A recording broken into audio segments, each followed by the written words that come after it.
iRadio OUM merentasi minda anda. Terima kasih banyak-banyak kerana anda setia mendengarkan iRadio OUM ketiga ini. Okey, dan pastinya bersama dengan Fatin bermula jam 10 pagi tadi sehingga jam 11 pagi nanti, dan segmen Sirah Nabawiah dan Akhlak. Daripada mereka yang baru saja mendengarkan iRadio, semestinya Fatin pertemankan tetamu undangan kita setiap minggu untuk segmen ini, iaitu Profesor Mahdi Dr. Muhammad Yusof Ahmad, Timbalan Dekan daripada Fakulti Sains Sosial Gunaan Open University Malaysia. Dan tajuk kita hari ini berkenaan dengan topik kita yang ketiga, iaitu Nabi sebagai ketua. Dan telah kita pun bincang Ustaz beberapa isi-isi penting yang perlu ada, kiranya macam ciri-ciri yang perlu ada dalam setiap ketua tu Ustaz ya. Contohnya seperti kena amanah, lepas tu memelihara kemuliaan diri sendiri, kemuliaan insan tadi.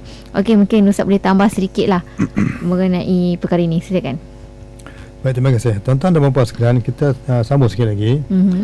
Selain daripada memelihara karamah, karamah ni kemuliaan manusia, sebab manusia ni dijadikan sebagai makhluk yang termulia, jadi kita kena jaga kemuliaan kita. Jangan kita melakukan sesuatu yang boleh menjatuhkan martabat kita sebagai manusia. Jadi kalau tidak, manusia akan jatuh martabat sebagai binatang. Ya. Sebab tadi tak menggunakan akal. Contohnya manusia yang dia makan benda mabuk, lepas mabuk tu dia tak membuat benda-benda yang tak baik. Bahkan setengahnya tu melakukan hubungan seks depan orang ramai sebab mabuk, tak tahu apa lagi. Macam binatang lah. Macam binatang. Jatuh martabat manusia jadi binatang. Jadi kita ni sebagai ketua, kita kena pesan, kena jaga orang yang bawah kita. Jadi kita sebagai ketua keluarga, jaga yang bawah ketua keluarga kita. Jangan jadikan diri kita sebagai binatang. Kita manusia akal waras. Jangan rosakkan akal kita. Selain daripada itu, kita wajib memakmurkan bumi. Apa maksud memakmurkan bumi?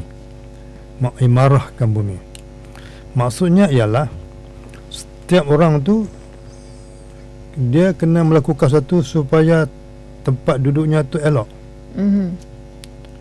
Kalau kita sebagai seorang, bukan ketua lah, kita sebagai seorang perseorangan, kita nak tempat duduk kita tu elok, orang pun senang. Kalau kita sebagai ketua, kita nak uruskan tempat kita supaya orang lain pun senang. Itu nama dia memakmurkan. Jadi bumi ni asalnya dulu semasa belum manusia turunkan gelap dengan hutan rimba. Diturunkan manusia, maka dia tebangkan hutan tu untuk buat rumah. Ada tempat duduk, ada tempat tidur, ada tempat mandi semua. Tapi sekarang ni beribu tahun dah bumi ni dihuni oleh manusia. Cuba tengok, kita tengok Malaysia dengan jalan rayanya, dan bangunan kiri kanan tinggi-tinggi, rumah-rumah tempat duduknya yang indah. Macam Fatin mungkin tak dapat merasa hidup zaman dulu. Saya ni pernah hidup zaman yang susah dulu. Nah, rumah kampung dengan becak lecah, dengan tidak jalan ada, belum tak lagi tentu ya. Jalan belum tak, api tak ada, air tak ada.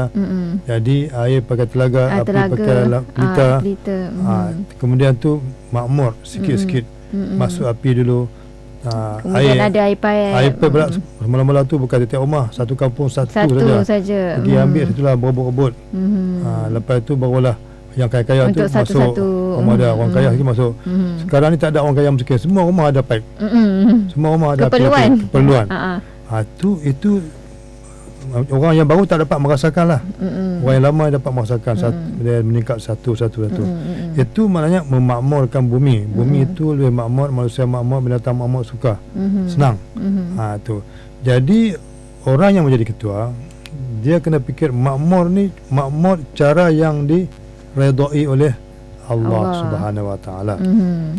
Dalam Islam ni kita kena fikir apa yang kita buat mesti berdasarkan kepada kehendak Allah. Allah redha yang kita buat. Maknanya tak bercanggah dengan nilai-nilai Islam. Jadi kita bina rumah tinggi-tinggi. Tak apa tinggi mana, tak tinggi. Tetapi kena jaga dia punya keselamatan. Yang pertama. Yang keduanya, kita bina rumah elok-elok, mesti jangan rumah tu mengganggukan orang lain. Kita buat rumah atas bukit, tapi air kita turun pergi rumah orang di bawah bukit ni, habis. Banjir. Itu salah. Sebab apa? Sebab kita nak kita senang, orang lain yang mendapat susah. Itu salah dari segi Islam. Begitu juga kita buat rumah, kita beli rumah apa? Rumah teres ke, rumah apa ke? Rumah campur-campur ramai-ramai. Jadi kita duduk macam ni, kita kena jaga diri kita, jaga orang lain. Tiba-tiba kita duduk macam ni, Waktu maghrib lah orang nak semayang, waktu macam mana kita pasang kaset kuat-kuat, bum bam. Tak menghormati orang lain, jiran. Jadi orang lain dia tidak ada ilmu yang dituntut macam ni. Islam ada ditunjuk satu, menghormati manusia, menghormati jiran. Man kana yu'minu billahi wal yawmil akhir falyukrim jarahu. Siapa yang benar-benar beriman dengan Allah dan hari kiamat, hendaklah dia menghormati jiran-jirannya. Ini menghormati jiran ni agama, bukan masyarakatnya. Agama perintah menghormati jiran. Kalau kita menghormati jiran, semua jiran kita baik dengan kita, makmur tempat tu, makmur. Tapi kalau satu tempat, satu kampung, satu taman tu dia bergaduh dengan dia bergaduh dengan dia, taman tu tak aman. Tak ada makmur. Tak ada makmur, kan? Kita tanam pokok, tanam cili, tanam apa semua, tiap-tiap orang tanam. Tak ada orang curi. Tapi ada orang yang tak ada, dia nak datang minta sikit boleh tak? Ambil. Sebab apa? Makmur.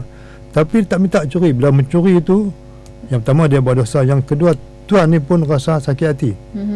Kita tanam itu yang dah tak ada kemakmuran. Tak ada kemakmuran. Sebab apa? Yang tuan tanah yang tanam ni sakit hati, marah ke orang. Orang tu senang-senang pergi mencuri. Sedangkan kalau pergi minta, apa salahnya? Ambil lah, bukan nak buat apa. Kan dia kalau kat makan dah banyak. Tetapi sebab tidak ada ilmu. Ilmu tak ada. Ilmu ni kena cari. Nak cari kena keluar dari rumah, bukan tunggu di rumah. Dengan sebab tu timbul masalah masyarakat kerana tidak ada ilmu Islam. Jadi kemakmuran ini, makmur ni mesti dirasa sama rata. Maknanya tidak ada yang terlalu kaya, tidak ada yang terlalu miskin. Jadi orang yang kaya membantu orang miskin. Sekarang kita nampak kita tak boleh hina orang miskin. Gaji kita katalah 10,000. Mekanik itu gaji dia 300. Kalau kereta kita rosak, dia tu yang akan bantu. Yelah. Bukan sama-sama kita gaji 10,000 ni orang bantu. Kita tak boleh orang kata memandang rendah tak lah. Tak boleh. Hidup kita tinggi rendah ni semua ada fungsi. Fungsi dia memakmurkan bumi. Orang ni fungsi dia macam ni. Ada peranan. Orang ni macam ni, orang ni macam ni. Jadi kalau kita faham konsep ni, kita hidup di mana pun selamat. Bayangkan kalau negara kita semua orang pandai, semua orang ada kereta mahal, semua rumah besar, rumah kita bocor, siapa nak buat? Dan semua orang pandai. Kereta kita rosak, siapa nak buat? Jadi Allah jadikan manusia ni makhluk berbeza-beza dengan fungsi masing-masing. Orang ni lebih dari segini, orang ni lebih dari segini. Jadi yang kau lebih sini, tolong sana. Kau lebih sini, tolong sini. Jadi hiduplah kita makmur, sama-sama bahagia. Jadi kalaulah orang yang kaya menolong orang miskin, hormati orang kaya. Sebab apa? Orang ni bagi duit aku ni, orang ni upah aku ni. Dia baik dengan orang tu. Cuba orang kaya ni dengan aku kaya, perlu dia apa? Nanti kau tak dapat kau, kereta kau aku buatkan. Jadi timbul masalah. Rumah kita kena cat, kereta kita kena bakar, kena apa semua. Tidak ada aman. Bila tak aman, tidak ada kemakmuran. Kenapa tidak ada kemakmuran? Kerana kita tidak pandai menjaga kemakmuran mengikut kehendak Allah Subhanahu Wa Taala. Allah ada atur dah cara melakukan kemakmuran ni berdasarkan apa yang dilakukan oleh Nabi kita Muhammad sallallahu alaihi wasallam, apa yang dilakukan oleh para sahabat dan para tabi'in. Kalau kita ikut jalan tu semua, insya-Allah kita duduk di mana pun kita akan selamat dan sejahtera. Yang berlaku tak selamat, tak sejahtera ni kerana tidak mengikut ajaran. Contohlah, 2 minggu lepas, sebuah lori bawa beras berlanggar dekat Tanjung Malim highway. Habis semua orang ambil bakul, ambil plastik. Semua orang pergi ambil beras tu, pergi kutip buat balik. Driver lori tu tersadar sakit, siapa pun tak tolong. Dah tak tolong tak apalah, yang pergi tengok dia, ambil duit lagi, ambil dia punya handphone lagi buat lori. Manusia apa ni? Tak ada dah rasa peri kemanusiaan dalam diri dah tu. Lebih-lebih lagi kalau yang melakukan perkara ni manusia Muslim. Allahu Akbar. Di mana letak? Kita orang Islam, kita ambil sebiji beras orang punya pun neraka. Itu hukuman anda. Hak orang punya jangan ambil. Tak boleh ambil, nak ambil minta izin. Ini kita senang-senang ambil buat. Siapa punya lagi, kita punya ambil je, ambil. Bukan nak tolong yang pemandu siapa tadi. Siapa tolong orang tolong. Sebagai manusia biasa, walaupun tidak ada agama sekalipun, tolong menolong tu yang paling penting sekali. Ini ada agama. Ni pergi kerja beras pula dulu. ada agama tak tolong, ambil hak orang punya, dinamakan mencuri. Mencuri dalam Islam ada hukuman dia. Tak kena hukuman dunia, hukuman akhirat. Hukuman dunia ni boleh lepas, akhirat takkan lepas. Akhirat bukan ada potong tangan, tak ada. Dibakar berhari bertahun-tahun, dibakar oleh Allah Ta'ala. Tapi kalau orang yang ada agama, walaupun agama apa dia anut, tentu agama mengajar yang baik.